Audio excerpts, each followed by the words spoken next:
Hi, Mission Friends. I'm here with Kim Zimmerman. She's currently our council secretary, but has in the past led our facilities committee, and David Oliver, our current facilities committee chair and our vice chair of the church has COVID. And so Kim has graciously offered to come and share with us some of what's been going on and needs to be done with our church facilities. So Kim, first of all, just to get started, can you give us a ballpark figure of how much it costs to operate our facilities and what that includes?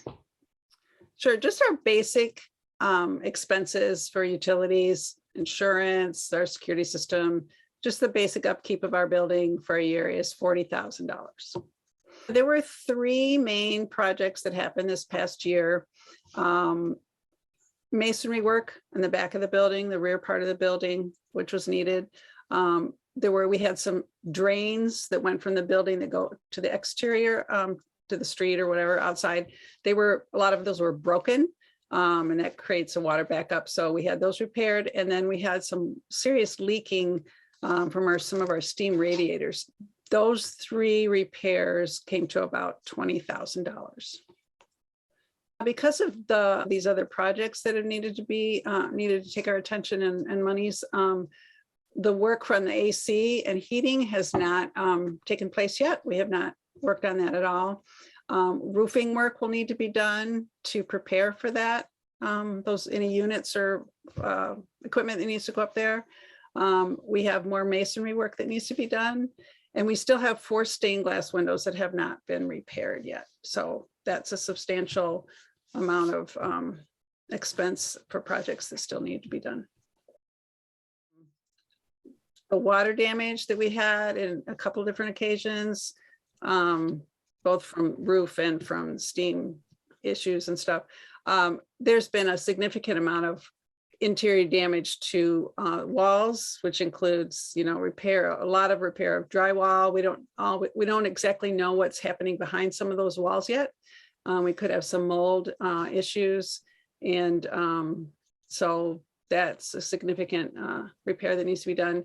Our front doors look pretty bad. Those need to be redone, and I think there's some other little projects, but those are the big ones. The good news is that we do use our space to bless one another, to bless God's kingdom, to bless the neighborhood. What are some of the ways that the space continues to be active, even though we're not physically worshiping there on Sunday morning each week? Probably the most obvious use of our space has been the way Fed has kind of taken over our fellowship hall and tried to make a very safe space for people to come through to pick up the food and other supplies that they need during pandemic. And even in cold weather, use the sanctuary for people to come in and stay warm as they're waiting to come down and pick up supplies. But we've also provided space for blood drives. We've had some music groups come through. Covenant Youth Collection still uses our space. There have been some people in the neighborhood that have used it for family gatherings, that kind of thing. They've rented out the fellowship hall. We've had voting booths set up for precinct voting in our area. And then obviously the neighborhood stuff that we've done with the Christmas luminaries that we just set up. There's been the Easter gathering and Memorial Day remembrance. And there have been ice cream socials and a trick-or-treat event and outdoor worship and neighborhood cleanup, stuff like that, that has just provided a presence for the neighborhood to know we're still there. Yeah, we're still there and have been for many years. That building went up in 1940 and it went up quickly after the previous building on that spot and on that foundation had burnt down. Yeah, we have really noticed and been made aware of the aging of our building. The projects have gotten bigger, have been more complicated, and obviously much more expensive. And then we realize as lay people that we often aren't equipped and knowledgeable in the how to best steward our building, because the problems are just kind of out of our league and what to do about them.